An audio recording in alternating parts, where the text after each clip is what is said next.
Well, had he not been otherwise committed to an event in Johannesburg, Dawie Roodt would have been with us at the Biz News conference to give us his insights on the budget.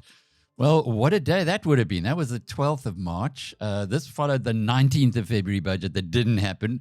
We're going to find out from him now on the latest dramatic development. You know, we don't like to exaggerate these things, but man, this is an important move that Action SA has come in, supported the ANC, made it so that the budget will pass, and could it be the end of the government of national unity?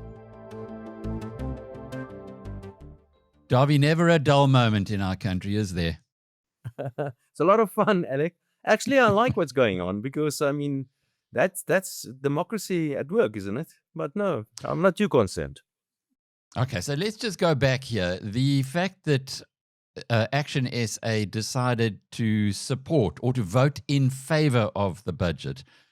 I spoke to Ethel Trollop at 6 o'clock this morning, and he was giving all kinds of reasons why it made a lot of sense, that they need to be pragmatic and they're going to cut the expenses, etc.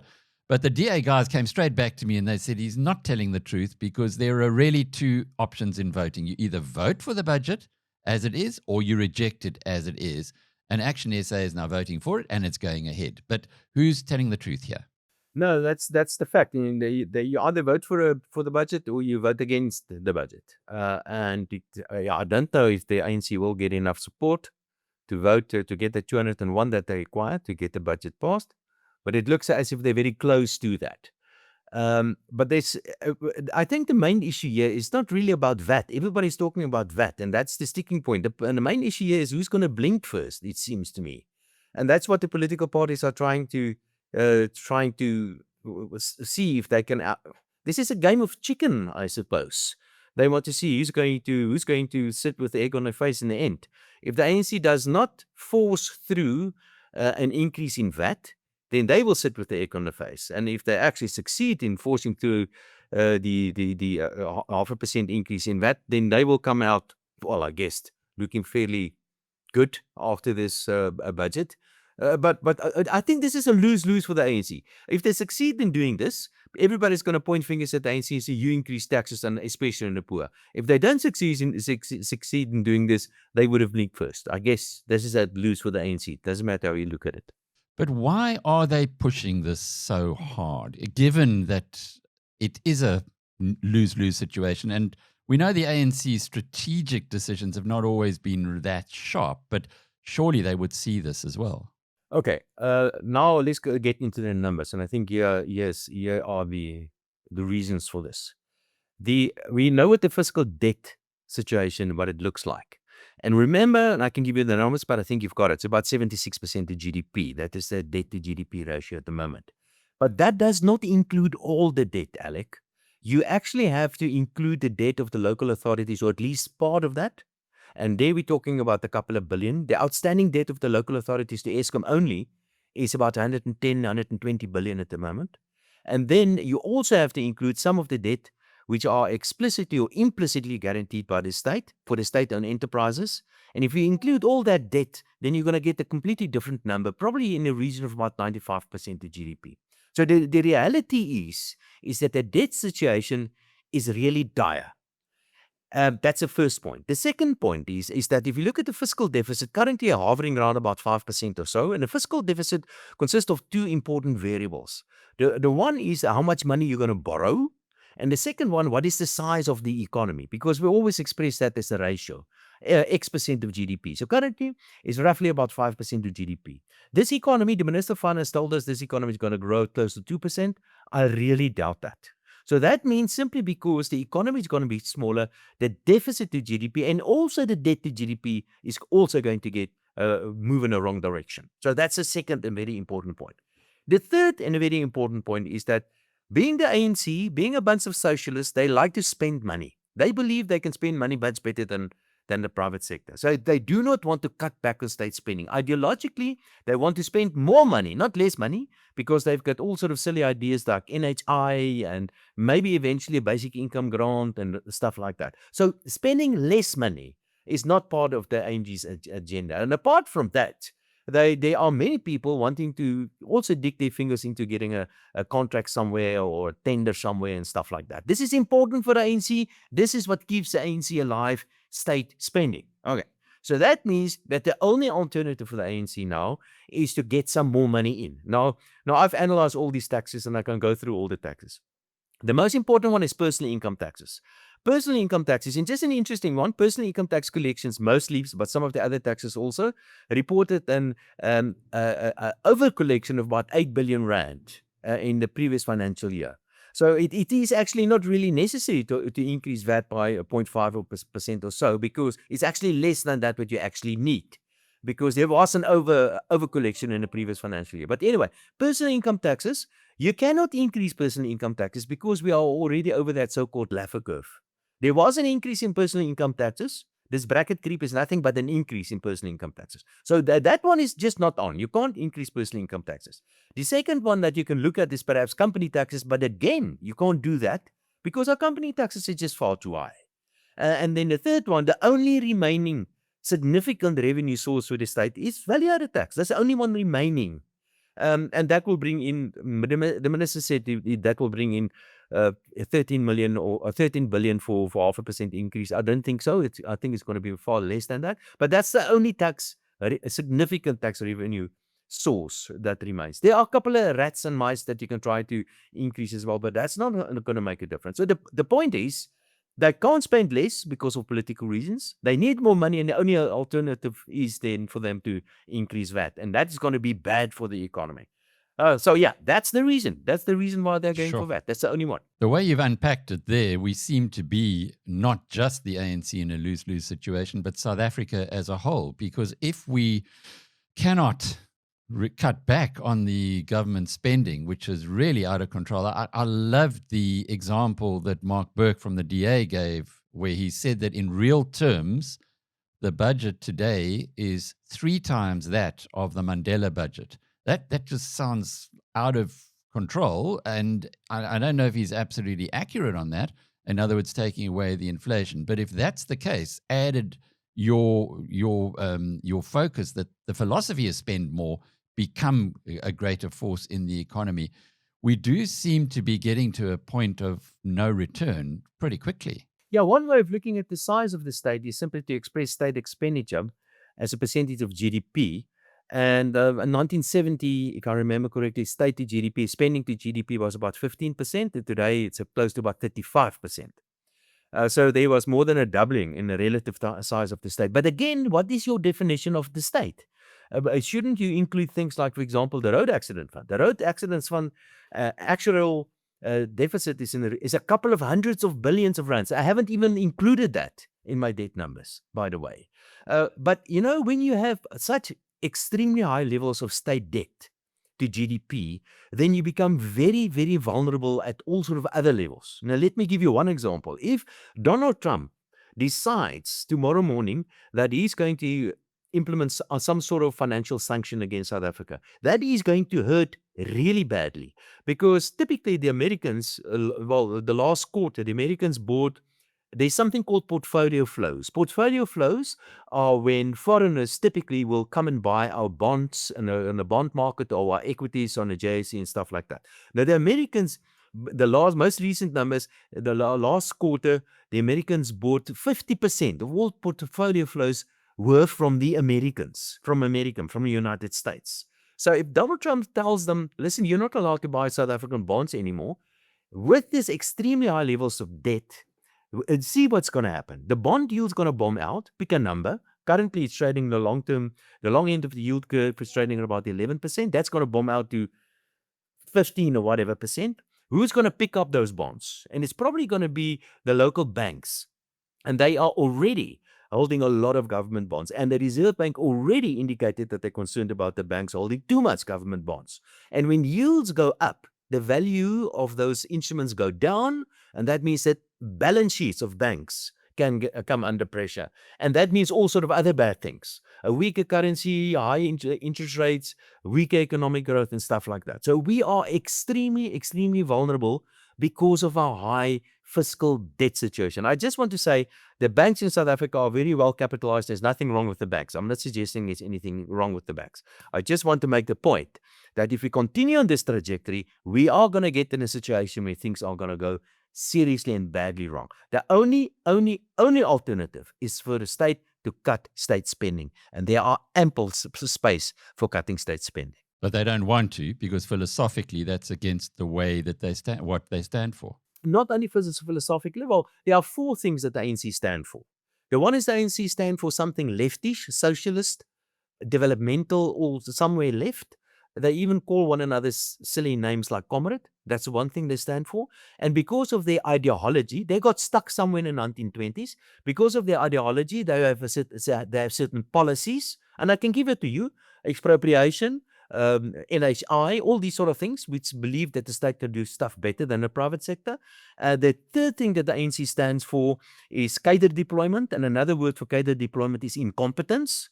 And the fourth thing that the ANC quite often stand for as well is just normal corruption. Those are the four things that they stand for. And if that is your business plan, there's no room for cutting back on state spending.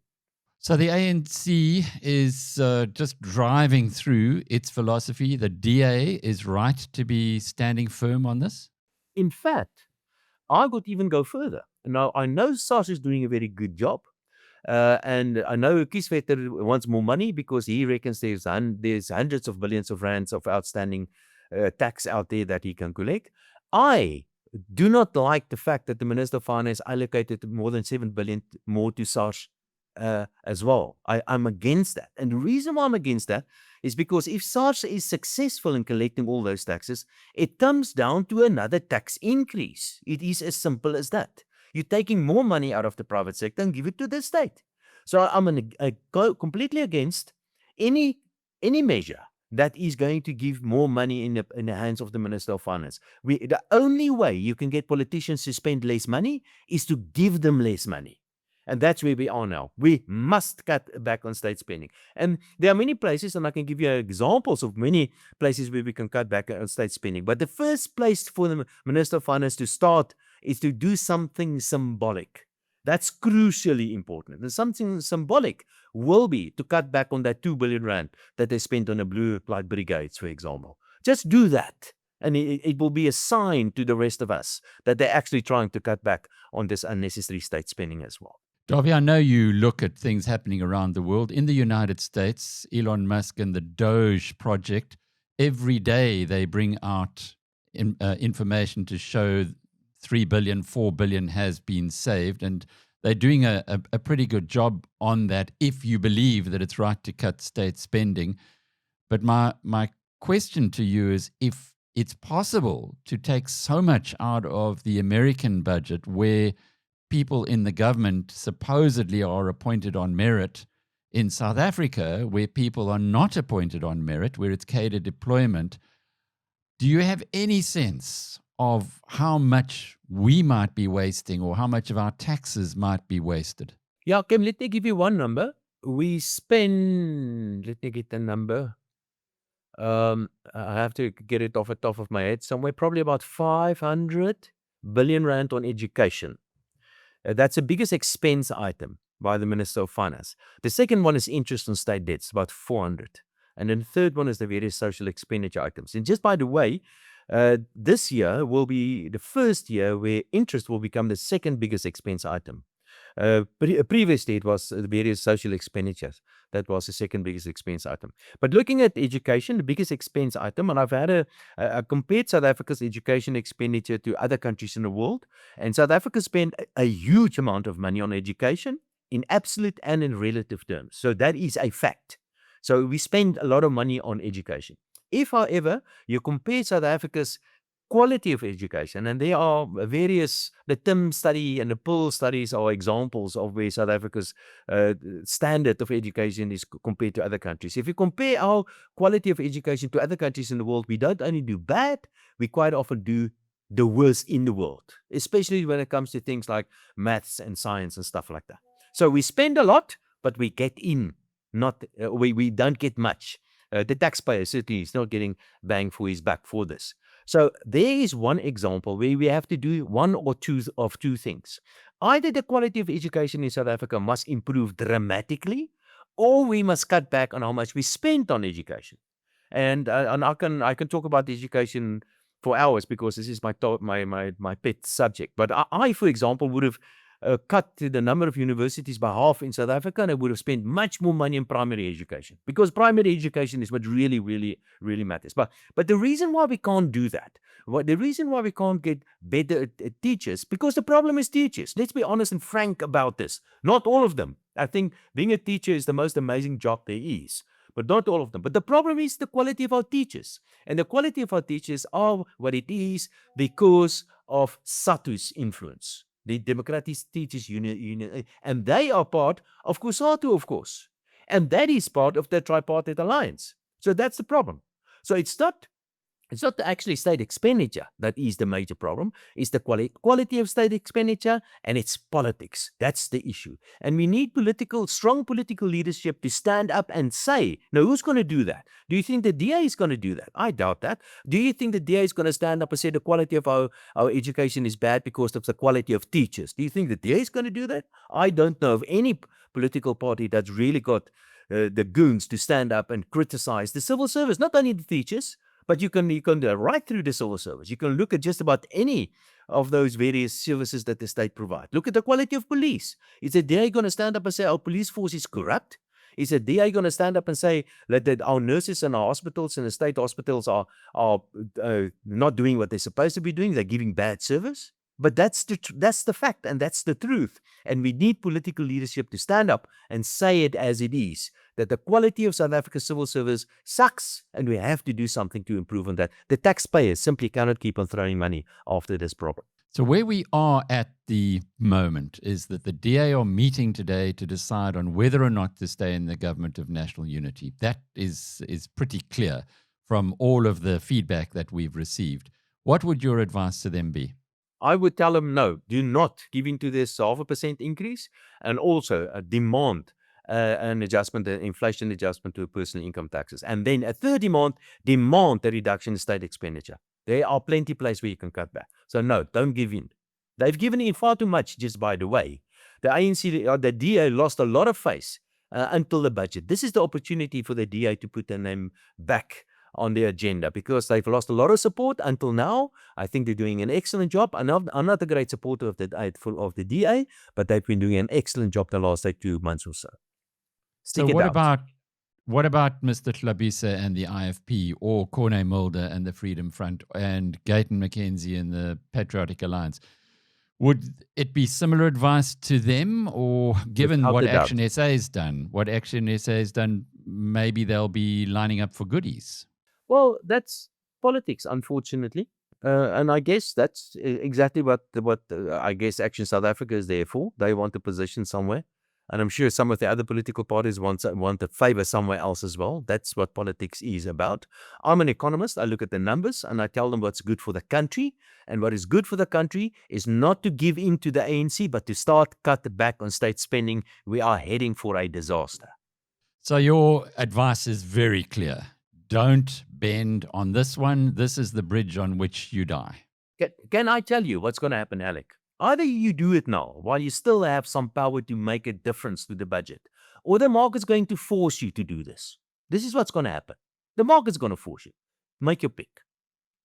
How does the market force you? The market's going to force you. Interest rate's going to go up. The economy is not going to grow. You're not going to get revenue. And in fact, the ANC has been saying, now, yes, the ANC has been saying if you vote for the DA or some other political party, you're going to lose your grants. That's what they've been saying. Well, I promise you, if we keep on keeping the ANC in power the way we have the past 3 years, then I guarantee you we're going to start losing our grants. In fact, last year, the grant increase was below the inflation rate. This year, it was a little bit above the inflation year. But the previous year, it was below the inflation rate. You keep on in this specific economic trajectory in which we are in now, I guarantee you, you're not only going to start losing your grants because grant increase will be below inflation, even the civil servants, which we have been getting above inflation increases for far too long, they will also start losing part of their salaries because there will not be an inflation plus increase in their salaries anymore because we will run out of money. Simple. If the economy doesn't grow, there won't be money to keep on funding the state. That's it. Dawie Roodt is the chief economist of the Efficient Group. I'm Alec Hogg from biznews.com.